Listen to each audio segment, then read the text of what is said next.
Good morning. Welcome to episode 51.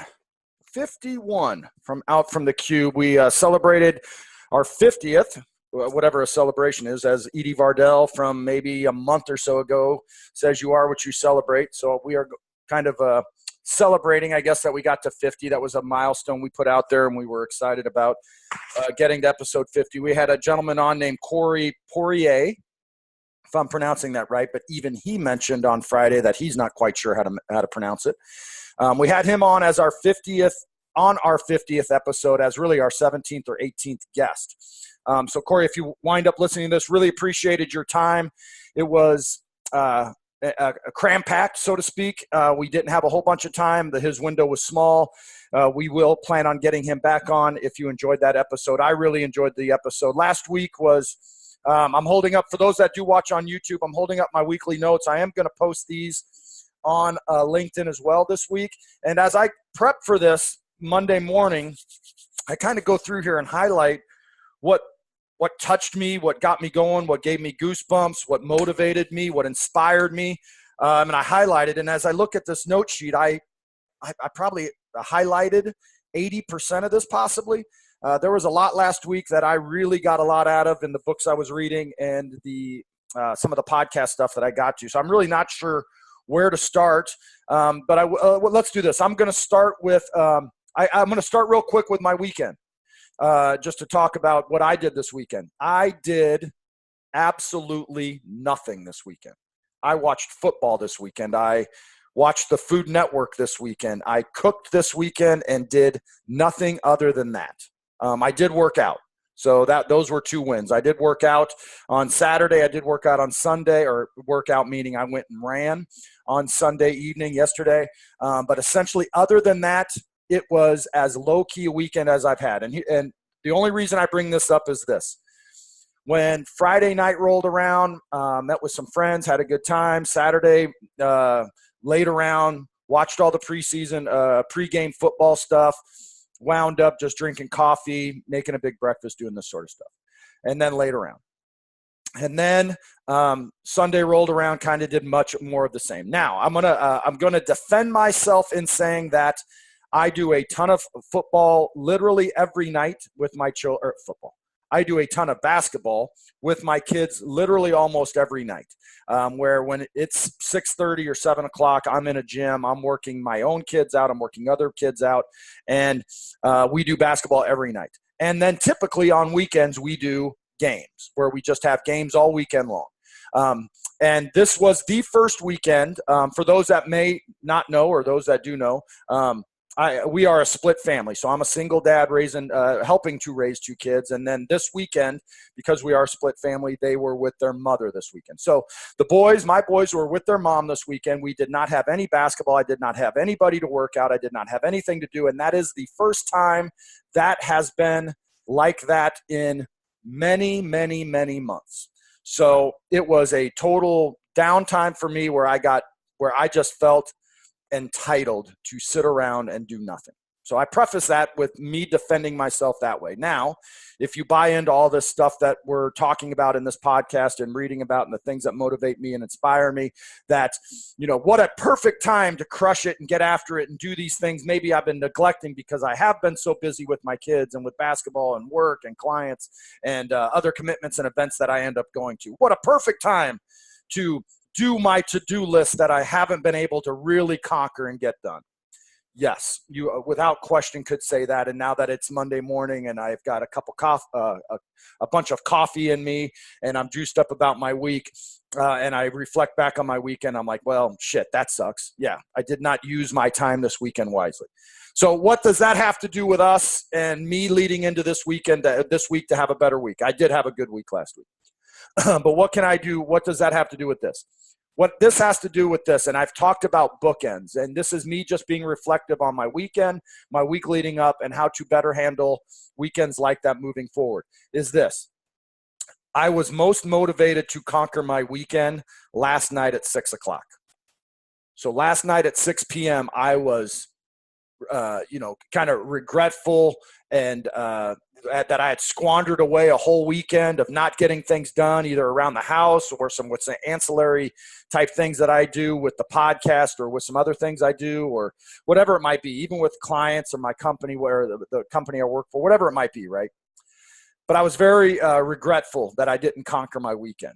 But it was simply because at 3:30, 4 o'clock yesterday, I met up with some friends and we went on a run.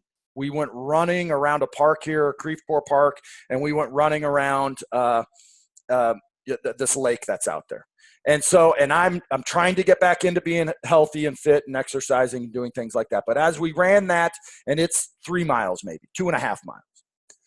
And as we were done running it, I was juiced up. And it just made me think as I was walking to my car, this is how I need to start my weekends. Right? My sister-in-law, brother's wife, runs on Saturdays somewhere in the neighborhood of 12 to 18 miles every Saturday. That is how she starts her Saturday. And I'm willing to bet that she conquers and crushes the rest of her weekends. I know she does because I just know her and her personality and how she gets after things. What's that have to do with us? And what's that have to do with me leading into my week to make sure I have a great week and that I'm prepared and that I have the right mindset? Is simply this, that little small thing I did yesterday at 3 o'clock impacted me in that it created momentum for me. So my key word for this week, my theme for this week is going to be creating momentum for myself. And it's small steps. It's getting up, it's getting outside, it's running, and then it's sitting around saying, man, shit, if I had just done this Saturday morning at 7 o'clock, I think that would have bookended my weekend perfectly. Perfectly. Instead, this is exactly what happened. Took 2 melatonin, which helped me sleep, this little sleep aid, melatonin, that my brother says is healthy for me. So whatever he says, I go with. So I think it's healthy for me. So I took some melatonin Friday night, slept in, which I never do. I typically get up at 5 o'clock on weekends, 4 o'clock on weekdays, and I can't sleep in. So I wanted to sleep in. So I took some melatonin and slept in till like 8:30, which never really happens. Cup of coffee, bunch of Sports Center, and then got hooked on Who Beats Bobby Flay on the Food Network, which made me think I could cook anything in the world and figured out how to make, crab cakes and all that sort of stuff and watch that till noon, then finally got moving, right? So that's my day, right? Instead of getting up and running and all this. Now, a friend of mine who happens to work with me says, George, it's okay to have those downtimes. Don't think you always have to be running at 100% to be successful or to be inspired or to motivate or get things done, whatever it might be. I get that. I do need that downtime, as everybody listening to this needs that downtime to just take a deep breath and say, man, okay, I deserve this. I need this, and I felt I needed that. But it's just my mindset. I'm not suggesting now on Monday I would have done anything different for my weekend. I'm just suggesting that I need to build momentum earlier in my day and earlier in my weekend than Sunday at 4 or 5 o'clock. Because it's all about just that momentum. It's all about the first step. So right here it says in my, if I can find it in my notes from this week, because momentum was a part of it, right here. This came from Ed Milet. And Ed Milet says, hard work combined with the right skills will start getting you momentum.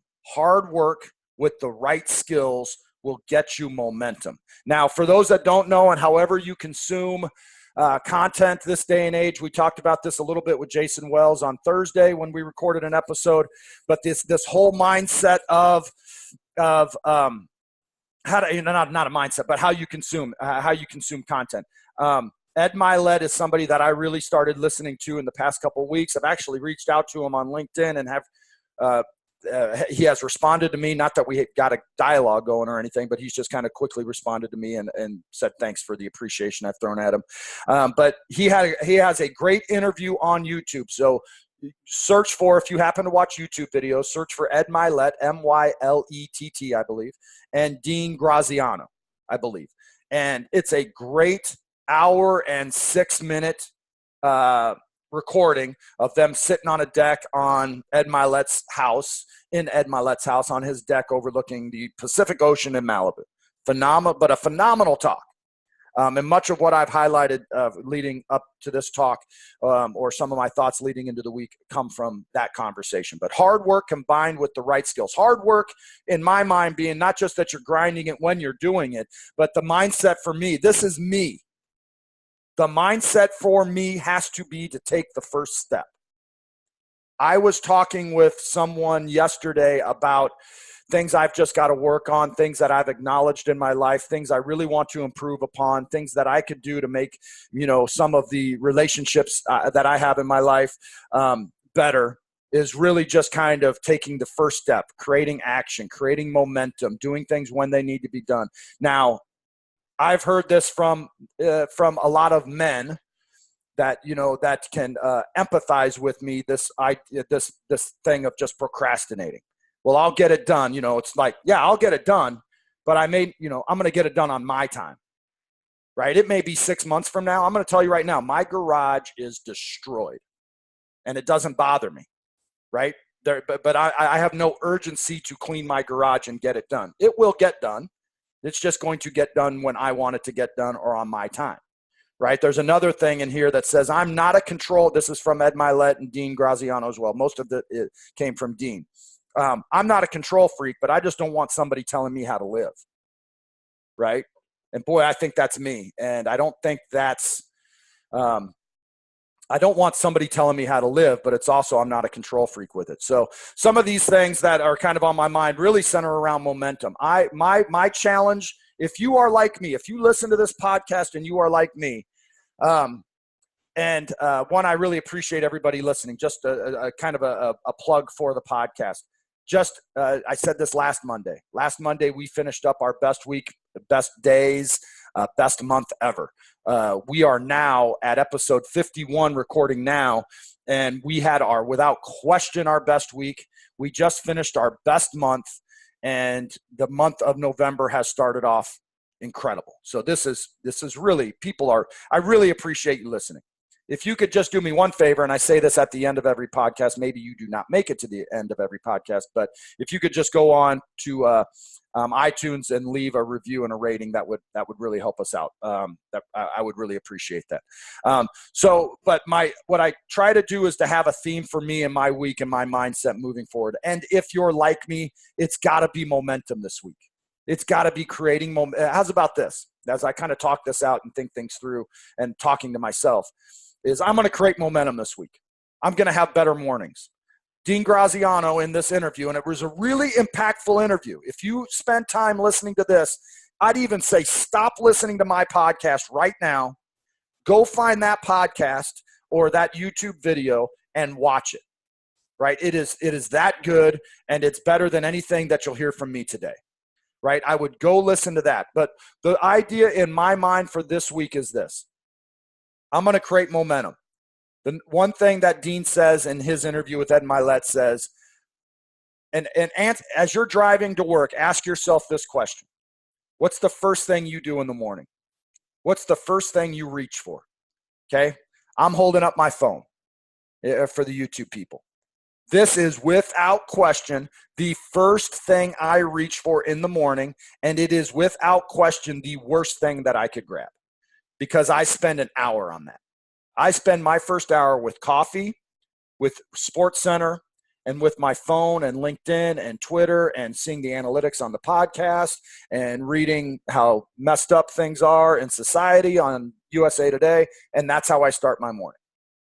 When it should be some, I'm not saying I know what I should replace that with. I don't, but I know it probably shouldn't be that. Okay, so here's my mindset on this again. I'm going to create better momentum in my mornings. I'm without question going to create better momentum for my weekends on Saturday mornings.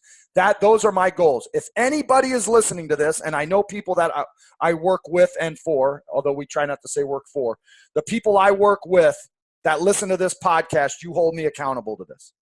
I'm going to have great mornings. I'm going to build momentum every morning, and I'm going to have great momentum that start my weekends, because I'm going to kick ass next weekend. Okay. Now I do have my kids next weekend. Not that I can't kick butt with my kids, but I'm going to have a great weekend next weekend. Okay. So, but here's the other thing I want you to consider. Not only building momentum, just consider also retaining and staying focused on the momentum you're creating, right? It's got to be that for me this week. I'm going to build momentum, but then I'm going to stay focused as the momentum rolls. Momentum is just, isn't it? It's crazy that if I can get downstairs to my basement, which is right down those doors, if you're looking on YouTube, right down those doors, if I can get down there and get on that yoga mat, those weights, turn on a YouTube channel of one of these, yoga or P90X type things, and I get rolling, it's just that little bit to go. Or if I can walk out these doors right here behind me and build that type of momentum and just walk outside and just walk around the block, run around the block, create that type of momentum, I believe my day would be different. Okay, so that's kind of the long story about my weekend. But hopefully that resonates with you, because the North Carolina basketball, for 50 plus years, I would say, before they have, right now their head coach is Roy Williams. Before they had Roy Williams, they had another coach named Matt Doherty, but before him they had the coach named Dean Smith. And Dean Smith could have been there 30 plus years, won many national championships, and at one point was probably regarded as the best coach in the history of basketball. Maybe at a point, I don't know. He coached Michael Jordan. But anyway, he started every practice with a theme, a thought for the day, a theme. And that is a North Carolina tradition. Like today, we're focusing on momentum and how to create momentum and how to sustain momentum and how to stay focused on your momentum. And I do that. If you look at my daily planning sheets and I will post these again on YouTube. If you look up at the top, it says thought for the week. Okay, this is last week. This week it's going to say create and maintain momentum. Create and maintain momentum. Last week's thought for the week was really kind of a phrase that we got from Corey on the Friday talk. I didn't have really anything up there until Friday, but it says, and I do have this highlighted, passion is what you do and purpose is why you do it. I thought that was really good. I'm going to roll through some of this stuff, and I'm sure I'll get sidetracked. I am on a time crunch this morning, so I'm time boxed a little bit, so we will only be able to go for so long before I have to kind of hit the road and get out. So hard work combined with the right skills get you momentum. What about this thought for this week leading into your week? People project, and I put some of this stuff on Instagram. So if you happen to be on Instagram, go to Out from the Cube and follow, subscribe, whatever it is on Instagram. And what I do is when I take notes, I take pictures of these. If you go to my Instagram feed, you're essentially just going to see a bunch of quotes from my notes. But people will project their own limitations on you.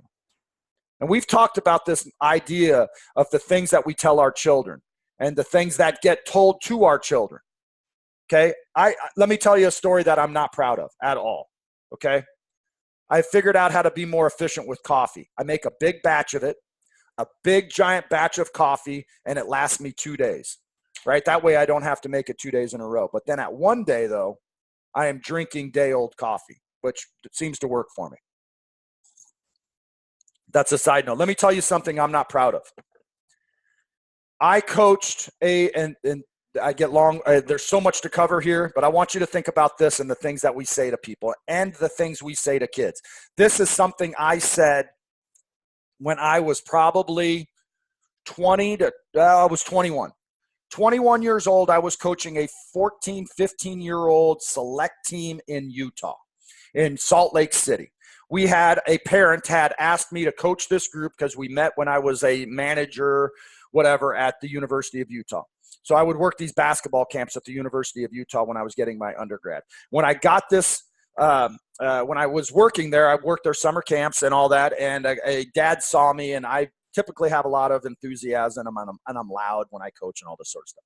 And so he came up to me and said, "Hey, would you be interested in coaching this select AAU team?" And I was like, "Sure, I will do that." So we ended up coaching them for a year and had some of the best players in Salt Lake City for 14 and 15-year-olds. And we were good. It was enjoyable. It was a great experience.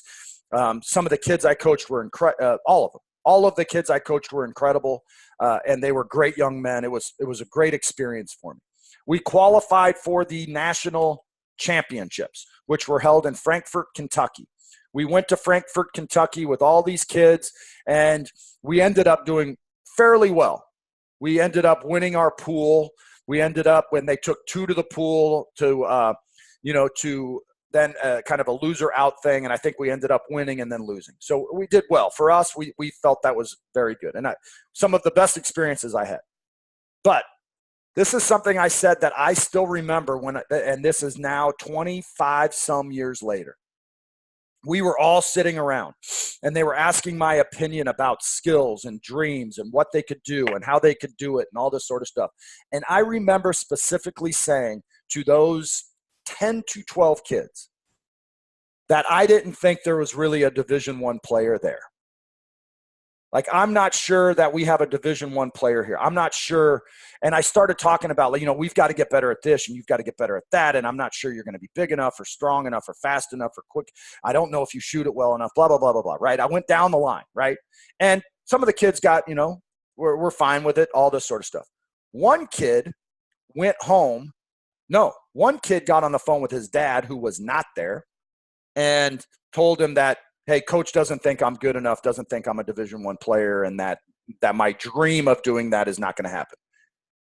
Now, that I remember that 20-some years later, right? And that is people projecting their limitations on you, right? Me saying something stupid. And listen, I regret that and don't know why I said that. I remember apologizing profusely to that kid and that family, and trying to, how mad, if you have kids and somebody said that to your kid, how pissed off would you be? If somebody said that to my kid right now, I would be furious, right? Because my kid has dreams. My kid has ambition. My kid has the work ethic. My kids are doing X, Y, and Z to try to reach their dreams and things that are important to them right now. And if somebody rolled in and said something like that to them, I would be really upset. So why do we say that to each other as adults? We say that to our teams. That is how we lead. That is the things we say in our companies.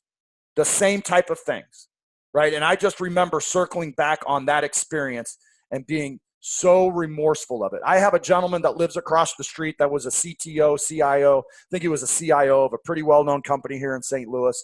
And he has so much regret on the things he said, the way he treated people. He's retired. He's 70 years old now. Looks like he's younger than me. Looks like he's 48, 49. And I remember us sitting out there a couple months ago, him being so remorseful of the things he said, the way he led, and the way he treated people, and kind of the same manner in which I kind of spoke with that one young kid at 14 years old, saying something to that of not encouraging. The right thing to say is, you guys can do whatever you want to do. You can be whoever you want to be. You can accomplish whatever you want to accomplish, but there's work involved in that. There's doing things correctly. There is sacrifice involved in that. There is a commitment to that. And you have to, a phrase that I used 3 weeks ago on my thought for the week was to think and behave and perform differently. You have to be different. You can do anything. Anything would have been the message to say to those young kids. Now, that's also the same message we need to say to our teams this week.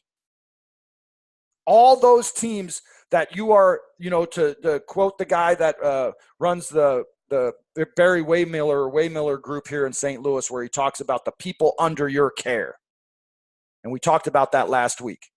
You have people under your care as a leader, and you need to sit back with the mindset of encouragement.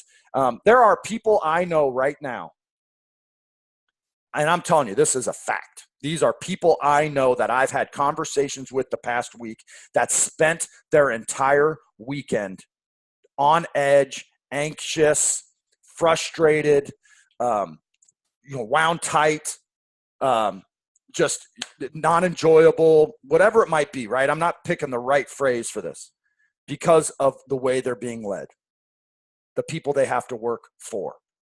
I had those conversations last week about how their whole weekend was going to be bad. And they vented to me last week and vented.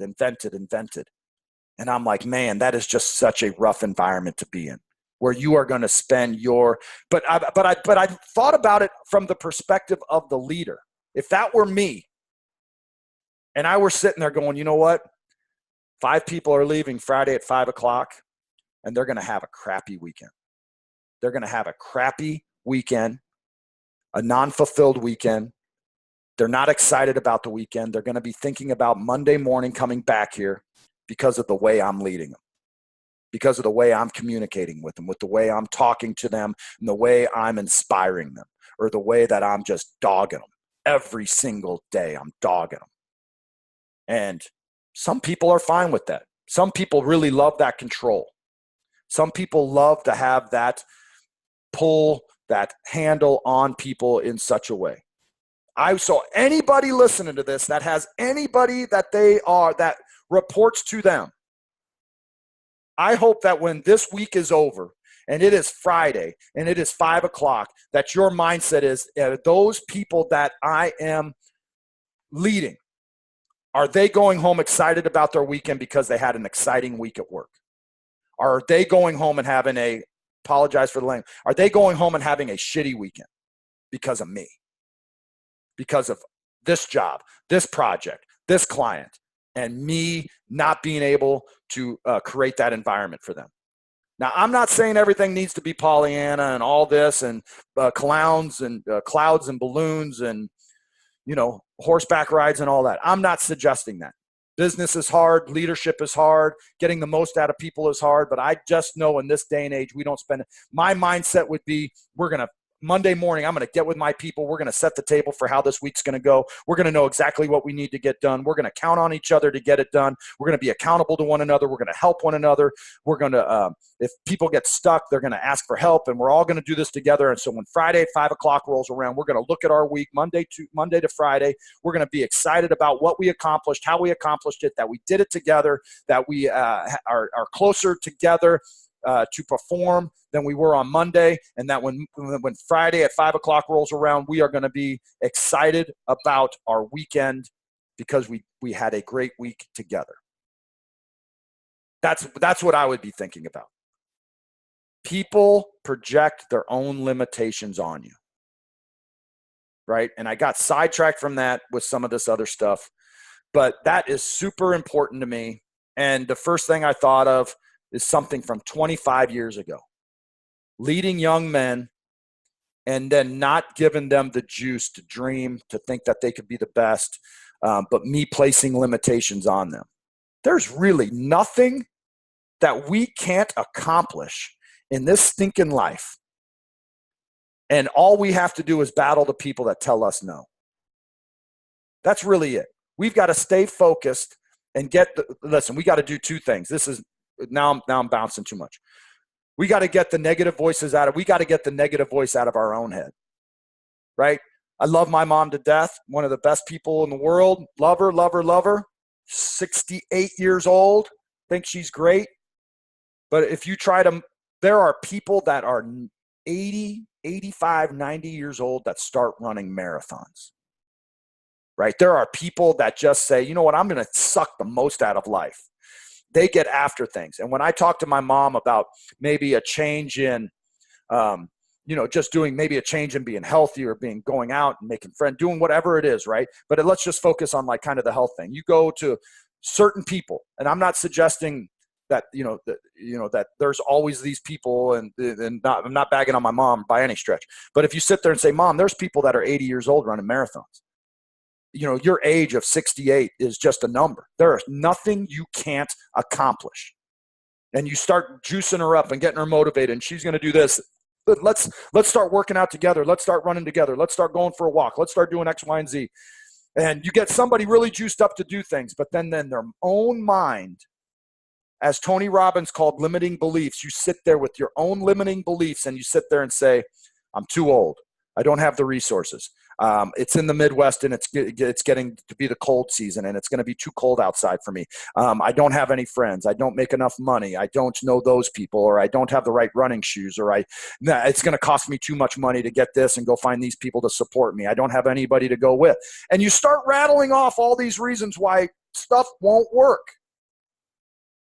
right? So one is to get out of your own mind, people projecting their own limitations on you. One is to get out of your own mind and to just have this mindset of, and that's essentially how this podcast kind of started, was I was sitting around just saying I had all these negative thoughts and beliefs and ideas in my mind about who wouldn't like it. Nobody would listen. Nobody's going to pay attention. And when the people do, they're going to give negative feedback. They're going to laugh at me. They're going to do this, and I'm not smart enough. I don't, whatever it is, right? Once I got out of my own mind and started controlling the thoughts that were in my own mind, everything else was easy. But then the other thing is you don't let other voices in your head. Get your own negative voices out of your head and don't let other voices in your head. And that's unfortunately what I did with those kids, right? Those kids were not well equipped at that time, right, to probably sit there and say, well, here's somebody I look up to. Here's a coach. Here's a leader. Here's somebody that I'm expected to respect and listen to. And he's sitting here telling me I can't do something, right? So with that mindset, doesn't that make sense? Does it make sense to have a 22-year-old guy coaching a bunch of kids, and is it reasonable to think that those kids would look up to that guy? He knows a lot about basketball. He's been with them a whole year. He's gotten the kids better. They respect him and look up to him and admire him, all that. Isn't that reasonable to expect? I would say yes. And then when that person that they respect and admire and look up to then tells them, you're not good enough for X, Y, and Z, isn't it reasonable enough for them to believe that? You and your teams, isn't it reasonable to expect that those people under your care look up to, admire, and respect you? Yes. I think it is without question reasonable to think that, expect that, and to know that that is happening Monday, November 5th. Then is it also reasonable to expect that when you beat them down, say they're not good enough, say they can't accomplish things, say that they're not smart enough, and you stop really thinking about their personal, professional improvement, that is it also reasonable to think that they will also believe you? I think so. I think it's reasonable to expect that, right? I'm 45, right? It is reasonable to think that the people I report to, that I look up to them, I admire them, I respect them, that if I got beat down by those people, that I would believe them. So as Jason Wells says in our other talks, I got goosebumps thinking about this stuff, right? That seems to be something you say on these podcasts because I seem to hear that a lot, but that is right, right? So if you're leading teams, one, I would never stop. You know what? Here's the one thing, the drawback, and let me draw the parallel to coach, from basketball to business. I wouldn't say I worked for or any of this sort of stuff, but I was fortunate that I worked under, I'm just going to use that phrase even though I was a manager for Rick Majerus. Rick Majerus, who I regard as maybe the best basketball coach I've ever seen.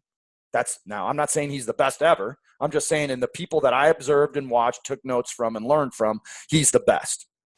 One thing in the 3 years I observed him and the many years that I followed him and took notes on him and talked to people about him and all this sort of stuff, all those practices, all those workouts, one thing he never omitted, that he never removed from a practice plan.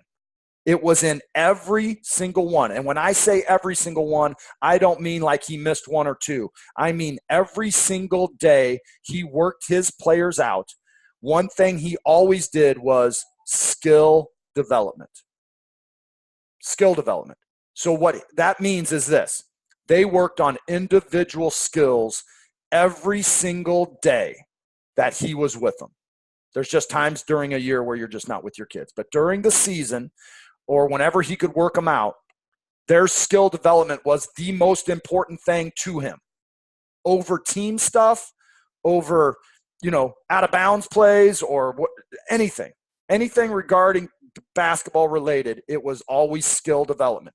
So what that is, for those that don't know basketball, that's you're shooting the basketball, shooting it correctly. You're handling the basketball and dribbling and your stance and how to come off screen, whatever it might be, right? Not a day ever went by that their skills weren't enhanced. What's that have to do with basketball to business now? As a leader, how important is the development of your people? because we do sit there and talk about these limitations. You can't do this.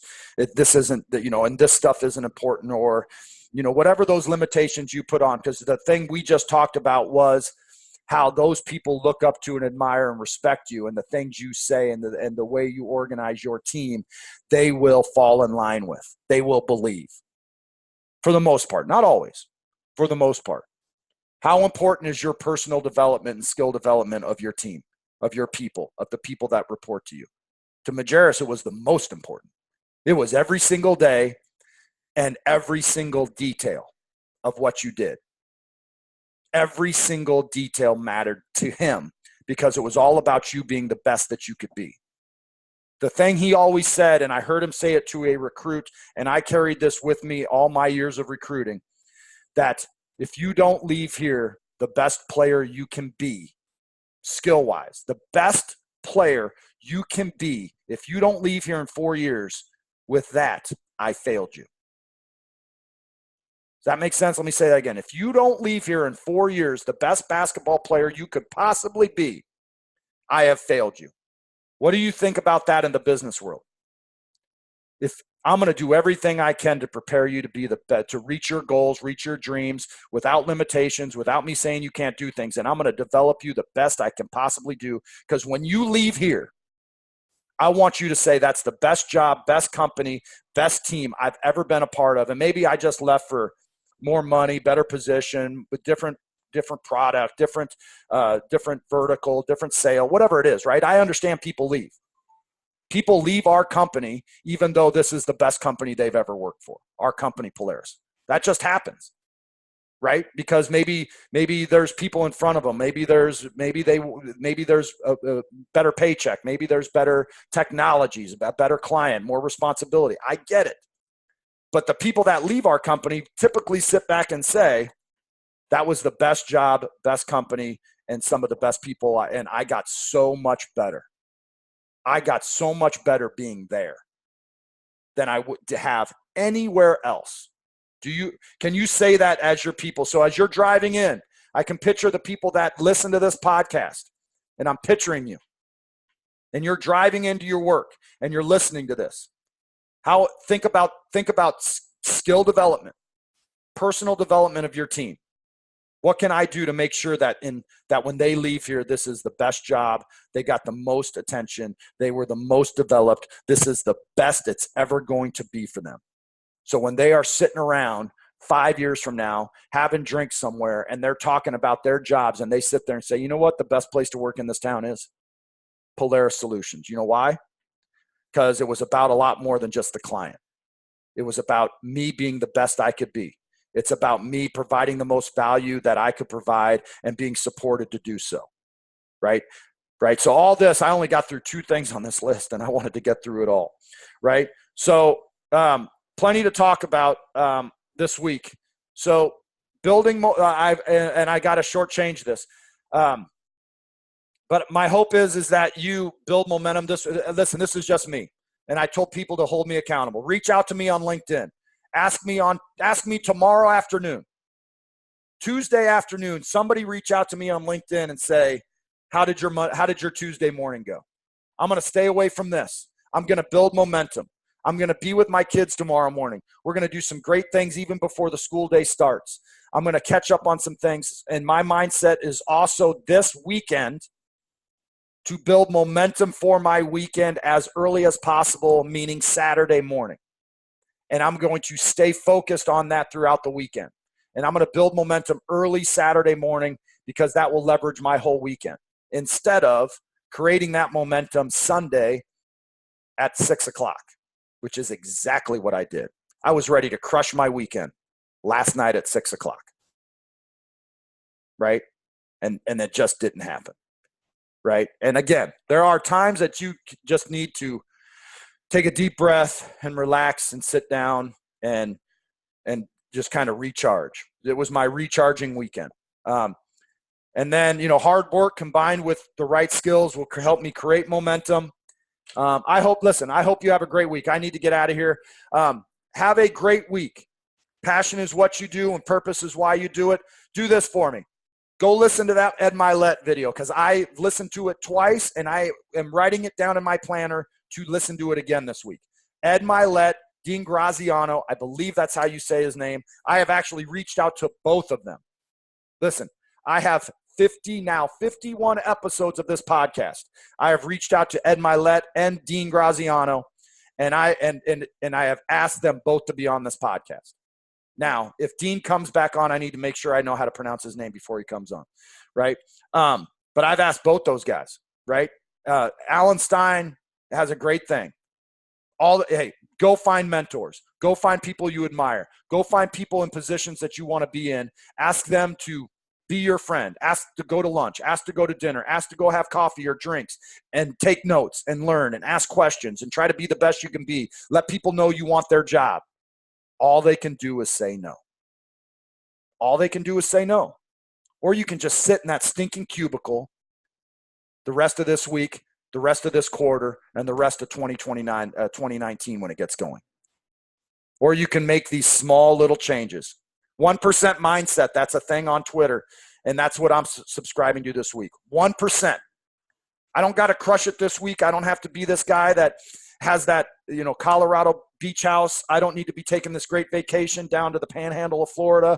I don't need to be doing any of that this week. All I got to do this week is get a little bit better, right? I've just got to, and what I want to do?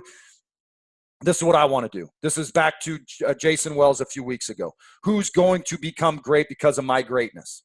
And I'm not sitting here saying I'm great, but the 1%, who can I pull with me this week? Who can I encourage? Who can I inspire? Who can I help get to where they want to be? Who can I help bookend their week?